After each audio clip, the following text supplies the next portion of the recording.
Územný spolok Slovenského Červeného kríža 24. októbra v sále Mestského úradu ocenil dunajskostredských dobrovoľných darcov krvi. Oproti tradícii sa tentoraz nezorganizovala spoločná oslava pre darcov krvi okresu. V mestách a obciach okresu sa ocenenia budú odovzdávať na koncoročných stretnutiach miestnych organizácií. V Dunajskej Strede primátor Zoltán Hájoš v mene vedenia mesta poďakoval darcom krvi, ktorí vytrvalo a pravidelne pomáhajú svojim blížnym za nezištný čin. Celkovo bolo ocenených 36 dobrovoľných darcov krvi z Dunajskej Stredy. Janského bronzovú plaketu získal 21 darcov, striebornú 10 a zlatú 4 dunajskostredčanov. Roland Ševela dostal diamantovú pamätnú plaketu.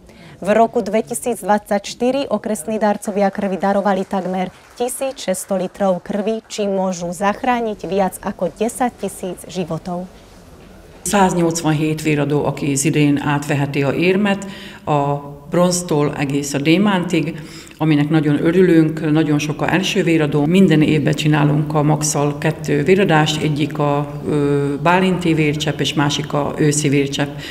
Szép számba jöttek a véradók, 40 véradóból adtak vért 35-en, és a 35-ből még 4-en voltak első véradók, aminek szintén örülünk.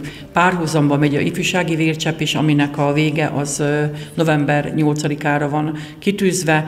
Mobilis véradásokat szervezünk a járásba. 2024-re 40 mobilis véradásunk volt. A nagyobb cégek már cég mobilis véradást szerveznek, a Metrans, Schindler, stb., ahol nagyon sok alkalmazott van, így sokkal erőteljesebb az a mobilis véradás, mert minimum az a 40 véradó ott megjelenik.